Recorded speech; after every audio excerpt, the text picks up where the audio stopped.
friend here with me today. Her name is Eveleena, and she has a YouTube channel. You want to say what your channel is about? Yes. Hi guys. Thank you so much for having me, Annie. I'm super excited to be here. We've been wanting to film for like a long time. My channel is called Tea and Glitter, and I'm a professional burlesque performer. Some of you may know me as Ivy Les Vixens, and on my channel I share the glitter grind of what it's like to be a professional burlesque performer, and then also all things self-care, self-love, self-awareness, and identity. So that's my channel. Yeah! Oh my gosh, please go check out her channel. We're also going to film a video over there, and I'll link it in the description below. But for this video, I actually wanted to just have a chat inspired by her post on Instagram that I saw, I think it was last week, where you wrote about vulnerability. Vulnerability, yes. And I related that a lot to like vulnerability and intimacy and like what those words mean to me. Do you remember exactly what you wrote about there? Yeah, so vulnerability is hard, right? Like it's a hard thing to do, and it's not just, you know, because people are like, oh, you're so vulnerable, like when you talk about things, but it's not just sharing things that are like I'm a lesbian, right? So me sharing that, it doesn't really affect me emotionally because I'm like, it's fine. It's more like a one-on-one intimacy thing when you share something that makes you feel like you're giving away your power, or that makes you feel like you may be making yourself feel more weak. And I think that that's a big misconception with vulnerability, is that it's not about giving away your power. It's about sharing. It's a gift. It's a, you know, connection between two people, but you also have to be sure who you're sharing with is a safe space, or at least a safe enough space. And I think that's where intimacy comes in, and vulnerability. Yeah, because like I'm sure just like whether it's announcing that you're a lesbian or like dancing in bikinis, etc., those things can be very vulnerable to other people. I'm sure. Do I find it vulnerable? I don't find, actually, again, see, I don't find nudity or like, right, showing off my body to be vulnerable experience, right? Like not all the time. Like I kind of have to mentally prepare myself for it because I have body dysmorphia, but at the same time, like once I'm in it, I'm like, oh, whatever, right, that's fine. Like, do you have any problem with it? Do you have to like, you're like, no, bam. None of that is vulnerable for me. However, if I feel uncomfortable in a certain venue or with a certain audience member even, then there's like that, but that's not vulnerability. That's just straight up discomfort. Right. But yeah, as a performer, I being a performer is, I share vulnerability on stage, but I don't feel vulnerable doing it. Right. So it's not. So it's not. No. So what would be vulnerability to you? Sharing my insecurities with my partner. Ooh. Like especially physical insecurities, because then I feel like that's all they're gonna see. Pause. I'm gonna tell my stepdad to not yell like he's doing. So what things are like actually vulnerable for me? So right, like I make a living, you know, based on my physical appearance, my physical ability, things like that. So with like a partner or something, sharing things that I'm actually insecure about my body or about my face or about whatever, that makes me feel real uncomfortable. And I know things like that, that's when I feel most vulnerable. Yeah. Or when I give away like things that are actual weaknesses for me, like my emotional weaknesses or things like that. Because in the past I've had partners who were not safe spaces and eventually turned my vulnerable emotions and things into weapons to use against me as manipulation and control. So those things are harder to share these days. Right. So things like that make me feel really vulnerable. I'm only now starting to discover the different things that do make me feel vulnerable. We discussed this a little prior to filming, but like I get commended a lot for being vulnerable. I think we kind of probably get commended for similar things. You're vulnerable for dancing, and I'm vulnerable for sharing a lot on the internet. Right. But vulnerability isn't vulnerability if it doesn't actually cause you to be brave, right? To feel that emotional. Right. To be scared. Because in order to be brave, you have to be scared. You're not brave if it doesn't scare you. Right. And like dancing in front of hundreds of people doesn't scare me. Right. Telling one person that I'm like nervous about something does. Weird, right? Right. Yeah. And for me, like I'm learning like physical intimacy, like we were saying, I went to a a course. It was a sex magic course. And one of the exercises was to touch knees, make eye contact, and touch one another's heart and try to match the heartbeat, which describing it, I'm like, that sounds really beautiful, and that sounds very like yoga and very like meditative, and it should be easy. But when I saw it, I was like, I do not want to do that with a stranger. And then why? Yeah. I'm like, what am I afraid of? And then there's like also these questions I have to ask myself, like especially when it comes to eye contact, and it's something that I had to practice, and I'm a lot better at it. Like making eye contact. Yeah, like just social practice now. Yeah. But like it's something that even though I practice it, it doesn't come easy, and it doesn't come without like anxieties and conscious thought of like, am I doing it for the right amount of time, and like all these things that are happening internally. So I'm like, so is it autistic traits, or is it fear of intimacy? It's all these questions I have to ask. But things that do scare me, that do feel vulnerable to me, are like things that I find embarrassing, and things that I genuinely find embarrassing. Yep. Those are the hard things to like share with other people. So one thing, I guess, we gotta share it. Okay. Like one thing I recently learned is that I actually have like a hypersensitivity to social rejection. Like I don't actually have a problem with rejection in terms of like business or auditions or anything like that. I'm like, okay, if I wasn't right for the job, I wasn't right for the job, whatever. But something as like minor as like a good friend of mine, I don't know, like saying I need to spend time with this person instead of you right now, or something like that. Yeah. Or rather, that's how them doing that, you interpret that as instead of you. Yes. I'll interpret it as like I need to be with this person instead of you, or like I don't know. It's a common scenario that like somebody says I need to have a talk with them alone right now when you're in the same space. Right. So something like that will kind of make me spiral into intrusive thoughts of like, oh, they don't like me, or they might be talking about me. Oh, like so. And that, I don't know, it's probably from trauma. It's probably from like being a bullied child that was happening. Right. People would purposely like exclude me, and would purposely like exclude me for the sake of like talking trash about me and things like that. So now as an adult, it's an internalized fear. Yeah. Now it's like, are they doing it again? Are they making fun of me? Am I annoying them? That's a big one. Right. Am I annoying them, and that's why they don't want to participate or engage with me right now? So with vulnerability, we agree it stems from fear, and then are those fears? Do we think they're irrational fears? Are they valid fears and that's why we feel vulnerable, because we want to protect ourselves, because it is a valid fear? I mean, like for you, like you experienced it, so. You know, it exists. I think it's both, right? Yeah, I think that vulnerability is gonna be both valid fears and irrational fears, like stuff like that. I always try to like calm myself down, because it is a kind of mental illness trauma spiral, right? Of intrusive thoughts. So I try to like calm myself down, because it's an immediate like emotional trigger. Like I'll feel the rejection, I'll turn around, I might like cry about it for like 30 minutes, and like it's like two parts of my brain. That's kind of how I feel mental illness works. Like it's the irrational intrusive thoughts, and like you trying to rationalize yourself. Right. So like I hear the intrusive thoughts, I hear the like the internal bullying, and then my rational thoughts are like, that's not real, like you're overthinking things, you're just going through a trigger right now, and like come back, calm down. So there's a part of me that in that specific scenario understands that it's an irrational thought, and I need to like calm down from the trigger, because that's just all it was a trauma trigger. Right. And those people are not the same bullies that you had growing up.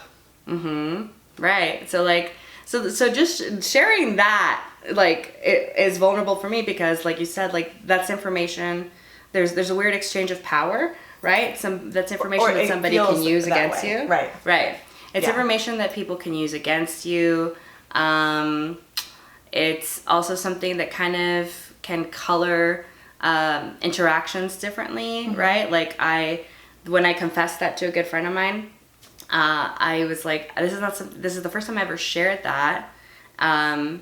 Partly because I'm just discovering it, but also partly because I don't want people feeling like I'm sensitive and like they can't set boundaries, right? Like we're incapable of having a healthy friendship just because I might get hurt. Exactly, right. And like that scenario in a normal situation, if someone hadn't been bullied, they'd be like, cool, like talk to you later, go about your day. And like for me, I was just thinking about, like I said earlier, that like being a lesbian, I'm like super out and proud about it, but telling my dad that I'm gay was like one of the most vulnerable experiences because I was afraid that he would love me less or differently. I think that's another big fear, is that when we share something that may not be a positive trait about ourselves according to someone else, or like we may feel like they won't take it well, I think that that's like another big part of vulnerabilities. We're afraid of how the other person will interpret us after that, and how they will see us. And like you just said, you don't want to be seen as a hypersensitive person who people can't just relax around, and like for me, like being gay is like not a big deal to me, but like knowing that it could have been a big deal to my dad, or that he would maybe see me in a different light, like that's when it turned into a vulnerability. So I think it definitely comes from a fear of rejection. Yeah, it comes with a fear of a lot of things. Hold on. Hey, Emmy. We're recording, Mama. Sorry. It's okay. Love you. Vulnerability requires fear because bravery requires fear. And what we are afraid of is going to vary, and all depending on the thing we feel vulnerable about. Like we're talking about, like secrets is a big one, and who we're revealing our vulnerability to. Yes. So it's like what and who and where. Honestly, for me, it's like I need to feel safe if I'm gonna, I'm not gonna be telling someone out like at a nightclub like, yeah, I feel insecure about this. It's that's gonna be right. It needs to be a safe environment. And then like, I feel like we're doing a good job at like exemplifying how like personal information and stuff that we feel like we hold closely to ourselves in efforts to control the narrative, in efforts to control how other people see us. Absolutely. Which is a big question mark too, is about like how controlling is too controlling, how controlling is healthy in terms of like how we want to be perceived. Exactly, because that's another thing in the post that I made that inspired this whole conversation. I talk about some things don't need to be shared in order to heal them, and some things don't need to be shared at all. Like, and you can also choose to share or to not share. I've had a lot of people in my past be like, break down your walls, share with me, but it was just to feed their egos that I would break down my walls for them. It wasn't because they were actually interested in taking care of my vulnerability. They just wanted to have the control and the power to do so. Right. And so that's another thing that's really big for me, is that you don't have to be vulnerable with everyone who wants you to be vulnerable with them. And it's an interesting thing to vet people in that way, sort of, but you have to, because there is a healthy amount of control of your own narrative. I think finding that line is like interesting, because I've been told a lot that I'm too guarded. I'm very protective of the sensitive spaces inside me, and I still think that it's a valid point, but I've been learning slowly and painfully in some ways, like through therapy and just like life in general, that some people do deserve to see what's behind the walls, and some people do deserve to see a little bit more of the softer sides of me, the sadder sides of me, the parts that I don't share with the world, because I do share a lot, via social media and stuff.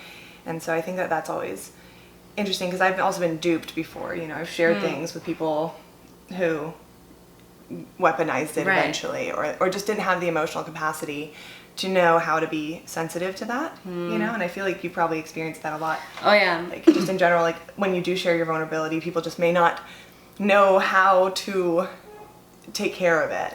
Ooh, which like I feel like might narrow it down to, I think most people are scared of being hurt, like bottom line. Yeah. And I wonder if it goes anywhere beyond that. Like the fear of vulnerability is the fear of being hurt. I think that's like the 100% in the variety of ways that you could be hurt, whether Yeah. it's somebody rejecting you or laughing at you or weaponizing something against you. Exactly. It is, and it is multifaceted. There isn't just like one, but it really does just come down to fear of being hurt. Yeah. Like I'm trying to think of how that like translates to like the fear of physical intimacy. Because something as simple as an exercise of eye contact and physical touch, like what is so scary about that? I think that's probably still an emotional thing, because you're thinking, what if they are looking at me and they see something that they don't find attractive? Okay. Or if they're, like... you could have ended it. What if they see something? And what if they see something in me? Oh my God. Yeah. I'm like... What? Did we just figure it out? I don't know. I'm just so scared of everything. Oh my God. I'm so scared. Oh, you said... That is so funny. You said, what if they see something in you? And I'm like, no, don't see anything. Wow, we just this is like a therapy session. Yeah. Figuring it out. What am I scared of? What are they gonna see? What are they gonna see exactly? I don't know. But then I think it also comes down to, like, that's a fear that you have about your own worth, and like that they may see something in you that, or they're like, oh my God, like, do they think I'm a bad person? Do they see something in my eye that like means that it's so weird? Oh no, yeah, I know. Wow. But wow. Just right there, I got freaked out. Like, what if they see something in you? And I'm like, and it's weird because I feel like people can kind of split it completely, like physical intimacy and emotional intimacy, right? I think they're pretty intertwined. Most people do, but some people, and I'm jealous of it, like can completely like divide the two things. And like, but for me, I guess maybe it's not. Maybe like any kind of physical intimacy automatically equates to emotional intimacy for me, which is weird because I'm a person that like I've had casual sex before and like things like that. And I think that's why that exercise was so uncomfortable for you, because casual sex it's not as focused, and then if you're in love with someone and having long intimate moments, like it's different because there's that safety net. But just like with a stranger, looking at them, it's like the casualness, but also like the extreme intimacy of looking. You know? And I don't want anyone to look at me for too long. I'm like, no. Because then I feel like they'll start picking me apart. Interesting. Because relating to that, I feel like, you know how like people say the way to initiate flirting with a stranger in bars, it's like the prolonged eye contact. I'm like, I don't like prolonged eye contact with strangers. It's weird. And there's a physical element to that. Like I mentioned before, there's a physical element of like the anxiety that I feel when making eye contact, especially with strangers, especially with people that I don't have trust with because they're a stranger. Then so there's the physical element, but then I feel like there must be, I guess, some kind of emotional element to that too. Yeah, there must be an extreme, but especially because of the way you reacted a few minutes ago to like, what are they going to see inside me? I don't know. Because you weren't just like, oh, are they going to like critique my eyebrows? You were like, oh no, it was much deeper than that. Yeah, I wonder if it's like because that sounds to me, as I hear myself, a bit more spiritual than anything else, and that and that's a bunch of question marks for me about like what can someone spiritually take away from an act like that. So like, and again, that's fear, right? Like, again, we're scared of getting hurt or scared of getting something taken away from you. Right. Like if you think you are a good person, if you identify as a good person and you think someone sees something that's not good in you, and then been there. Yeah, right? It comes down to identity as well. Like, we think these things of ourselves, and then we have these fears about ourselves, and then we're afraid people are going to be able to see those fears and confirm them. Part 2. Helpful tools for coping with fear of vulnerability and intimacy.